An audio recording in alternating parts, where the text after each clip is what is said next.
자, 세 번째 이슈입니다. 윤석열 검찰총장 후보자 얘기인데요. 부동시라는 그 병명 때문에 군복무를 면제받았다. 인사청문회를 앞두고 이런 사실이 확인됐습니다. 이 부동시라 그러면요, 흔히 짝눈으로 많이 알려진 건데 양쪽 눈의 시력 차이가 이 군복무를 할 수 없을 정도로 심하게 나는 경우를 말합니다. 박준 변호사님, 네. 부동시 때문에 병역을 면제받는 경우가 일단 있죠?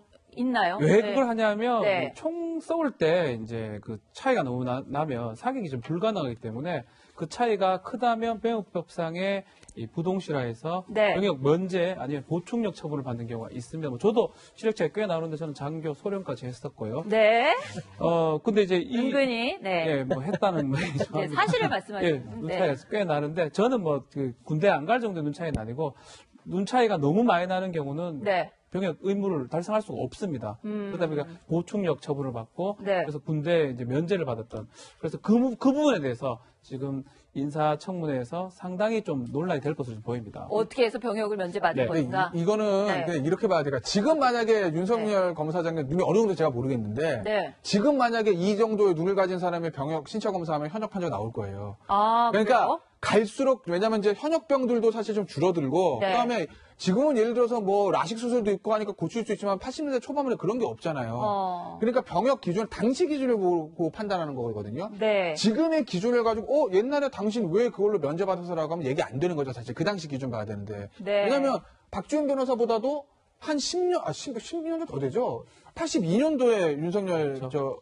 후보자가 병역 검사를 받았다는 거죠. 네. 만약에 박지원 변호사도 82년도 기준으로 하면 면제 나올 수도 있을 수도 있어요. 그러니까 그런가요? 그 정도로 네. 그 정도 80년대 초반 기준으로 봐야 되기 때문에 지금의 기준을 가지고 네. 뭐 이게 문제됐다라고 저는 할 건 아니라고 봐요. 근데 이돈 의원님 보통 네네. 이렇게 양쪽 눈 그냥 이거는 정말 상식적인 그냥 궁금증인데 눈 양쪽에 이렇게 시력 차이가 굉장히 심하면 안경을 쓴다든지 뭐 그렇게 해서 교정을 보통 하지 않나요? 그래서 이전에 그 서울시장 후보로 나왔던 김황식 전 총리 같은 경우도 안경을 쓰고 다녔던 모습이 인상적이었는데 그 윤석열 후보자는 안경 썼던 모습은 한 번도 못 봤던 것 같은데요. 이거 어떻게 봐야 됩니까? 아마도 이제 청문회 과정에서 시력을 명확하게 공개를 해야 되겠죠. 그런 네. 지금 우리 시멘커 같은 지적이 있으니까 검찰에서 나오는 얘기가 계단을 오르내릴 때 윤석열 지검장이 조금 불편해한다. 계단 오르내리는 걸요? 책을 읽을 때 조금 불편해한다는 식의 얘기는 하고 있는데 네. 실제로 뭐 어떻게 판명이 될지는 뭐 지켜봐야 되겠죠. 네. 그 당시만 해도 그렇게 쉽게 병역을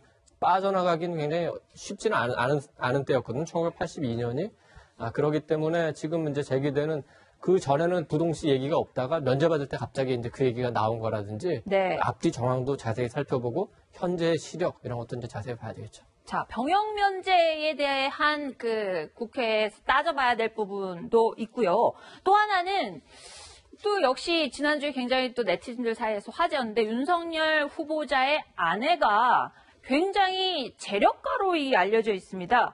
자, 최진봉 교수님. 예. 부인의 재산 형성 과정에 대해서도 지금 뭐 야당에서 벼르고 있다 이런 얘기가 나오는데요. 예. 재산이 한 60억 되는데 그렇죠. 대부분이 아내 명의의 재산이라고 맞아요. 그래요. 그러니까 자신이 갖고 있는 재산은 한 2억 정도 되는 것 같아요. 윤석열 후보자는 2억 정도의 현금 자산만 있고요. 나머지는 다 이제 부인 재산이에요. 결혼하면서 2012년에 결혼한 걸 알려지고 있는데 결혼하면서 이제 부인이 갖고 있는 돈이 같이 공직자 재산 공제에 들어가게 됐는데 네. 그래서 이 문제는 이제 재산에 대해서 검증이 들어가겠죠. 당연히 들어갈 수밖에 없는 것이고 다만 결혼 이후에 형성된 재산에 대해서 아마 검증이 돼야 되지 않겠습니까? 결혼 이전의 재산이야 뭐 그건 각각 따로 갖고 있었기 때문에 또 하나는 이제 그 부인 되시는 분이 현재도 일을 하고 있기 때문에 본인의 돈을 벌어서 만약 각각 따로 운영한다고 하면 네. 뭐 그 돈을 얼마나 증식했느냐 문제가 아니라 혹시나 윤석열 지금 후보자가 본인이 갖고 있는 직이나 직책을 이용해서 부인의 재산 형성에 도움을 줬느냐 하는 부분이 논란이 될 것 같아요. 그게 네. 아니고 그냥 단순히 돈이 많기 때문에 문제가 된다.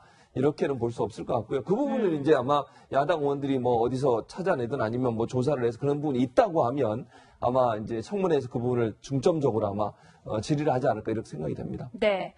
자, 그 재산이 많은 것뿐만 아니라 그 김태현 변호사님 이 집이 압류당할 정도로 세금을 체납했던 사실도 이번에 좀 드러난 것 같은데요.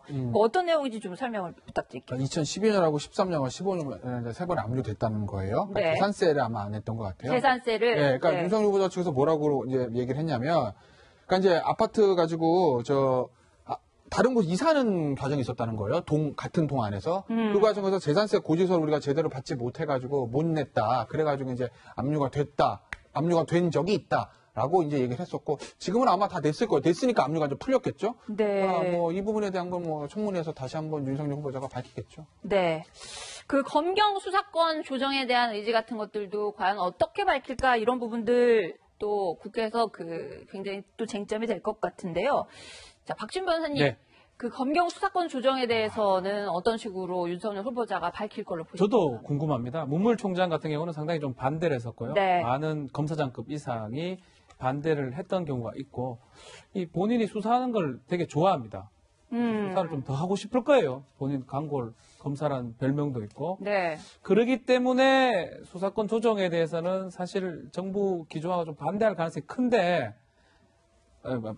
근데 지금 이제 임명되면서는 청와대나 의혹에 따라야 되기 때문에 네. 아마 여당 의원들도 이 질문을 많이 할 것 같아요. 야당 의원도 질문을 많이 할 것 같고 네. 어떤 입장인지 사실 궁금한데 한번 지켜봐야 될 것 같습니다. 네. 검찰총장 후보자 인사와 동시에 지난주에 또 굉장히 주목을 받았던 경제정책 라인의 인사가 또 있었습니다. 김상조 공정위원장이 청와대 정책실장으로 자리를 옮겼는데, 자, 이도훈 의원님. 네. 지금 윤석열 후보자와 동시에 김상조 신임 정책실장이다 이러면은 사실 기자들도 그렇고 알려지기도 그렇고 재벌 저격수, 재벌들에게 저승사자, 재계에 대해서는 굉장히 어떻게 보면 악명이 높은 두 인사들이라고 할 수 있을 텐데요. 자, 이 청와대의 기조를 어떻게 봐야 되는 건가요? 이런 인사. 이 경우는 이제 청와대 기조보다는 기업들이 어떻게 받아들이느냐가 더 중요하겠죠. 네. 기업들은 일단은 좀 우려하는 것 같습니다. 지금 윤석열 지검장이 검찰총장으로 오면서 죄송합니다. 기업들 수사가 어떻게 되냐 관심이 많은데 지금 네. 그 중앙지검 분위기는 인사와 상관없이 기업에 대한 수사는 계속한다. 그리고 그 윤석열 지검장이 검찰총장이 되더라도 네. 반드시 중앙지검을 지휘해가지고 그 수사들을 계속 해나갈 거다. 이런 게 기본적인 기류입니다. 김상조 정책실장 같은 경우에는 그 공정거래위원장 이임사에서 재벌 개혁을 다시 한번 당부했죠. 네. 그렇기 때문에 그 기조가 계속될 것 같고 정치적으로 보면은 지금 그 총선을 앞두고 그 경제가 좋아질 가능성이 지금 거의 없습니다. 오히려 더 많이 나빠질 가능성이 더 크다고 봐야 되겠죠. 여러 가지 지표상으로.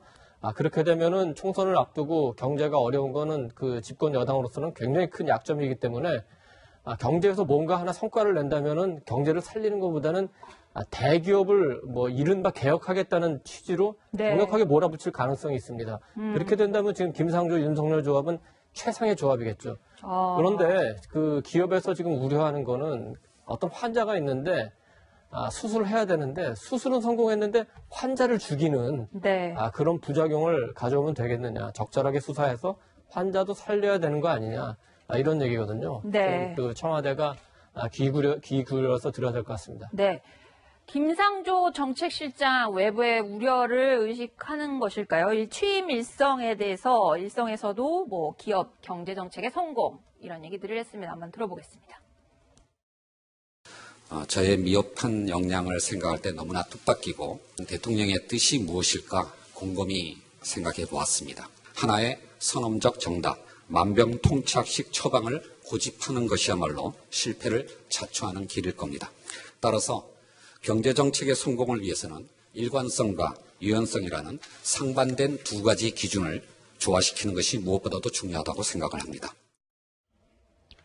자, 최진봉 교수님, 네. 이 일관성이라는 얘기는 어쨌든 지금까지 해왔던 소득주도 성장의 기조를 그대로 유지하겠다는 것. 그러면서 또 동시에 유연성을 얘기했어요. 네. 어떻게 조화를 시키겠다는 저는 건가요? 김상조 위원장이 공정거래위원장에 임명된 이후에 그 전에 네. 학자로서 있을 때 또는 참여연대나 이런 데 시민사회단체 있을 때와 색깔이 좀 달라졌다고 생각해요. 네. 무슨 말이냐면 유연성을 일정 부분 저는 가지고 있다고 보거든요.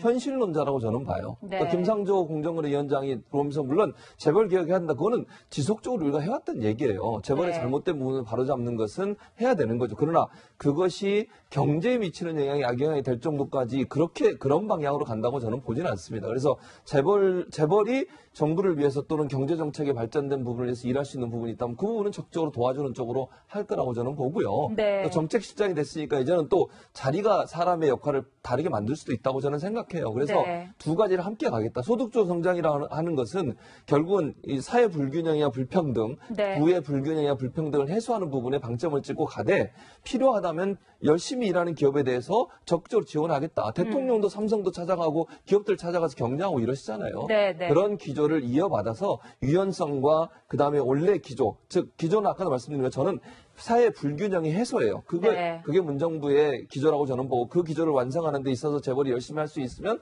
그 부분도 도와주겠다 하는 부분을 함께 얘기한 게 아닌가 저는 그렇게 이해하고 있습니다. 자, 문재인 대통령의 이번 인사 과연 어떤 성과로 하반기에 이어질지 저희가 또 집중 팔로우를 하도록 하겠습니다.